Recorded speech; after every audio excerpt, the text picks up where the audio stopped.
আপনার প্রতিবেশী এবং আশপাশের মানুষের বিপদ ও দুর্দশা দেখে যদি আপনার মনে আনন্দ পায়, তাহলে আপনার বিপদও খুব সন্নিকটে। আজকের গল্পে ইঁদুর অনেক বিপদে, কারণ বাড়ির মালিক ইঁদুর ধরার কল এনেছে। ইঁদুর অনেক বিপদে পড়ে তার সবচেয়ে কাছের বন্ধু মুরগির কাছে গিয়ে বলল, ভাই মুরগি, আমি তো অনেক বিপদে পড়েছি, বাড়ির মালিক ইঁদুর ধরার কল এনেছে, তুমি আমাকে সাহায্য করো। মুরগি বলল, ইঁদুর ধরার কল আমার জন্য বিপজ্জনক নয়, এটা তোমার জন্য বিপজ্জনক, তাই আমি তোমাকে কোনো সাহায্য করতে পারছি না। এরপরে ইঁদুর গেল তার আরেক বন্ধু ছাগলের কাছে। ছাগলকে বলল, ভাই ছাগল, আমি তো অনেক বিপদে। ছাগল একই কথা বলল, এটা আমার কাজ নয়, আমি তোমাকে সাহায্য করতে পারবো না।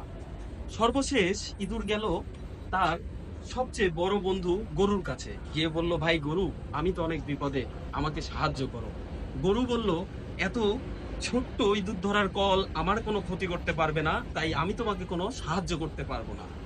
শেষমেশ ইঁদুর কোনো সাহায্য না পেয়ে সে তার গর্তে যেয়ে ঘুমিয়ে পড়ল। গর্তে গিয়ে ঘুমিয়ে পড়লো। শেষ রাতে চিল্লাচিল্লিতে ইঁদুরের ঘুম ভাঙলো। ঘুম ভেঙে সে জানতে পারলো বাড়ির মালিককে সাপে কেটেছে, কারণ ইঁদুর ধরার ফলে ইঁদুর নয়, ধরা পড়েছিল একটা বিষধর সাপ।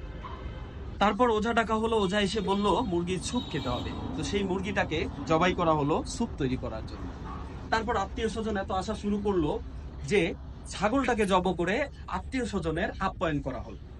সর্বশেষ ডাক্তারের কাছে যেতে হবে, টাকার প্রয়োজন, তাই সেই গরুটাকে বিক্রি করা হলো টাকার জন্য, যেটা বিক্রি করে ডাক্তারখানায় নেওয়া হলো।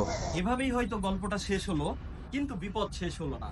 আর আমি আপনি যদি চিন্তা করি আশপাশের মানুষের বিপদে আমার কি, তাহলে এই গল্পটা আপনার জন্য, আমার জন্য।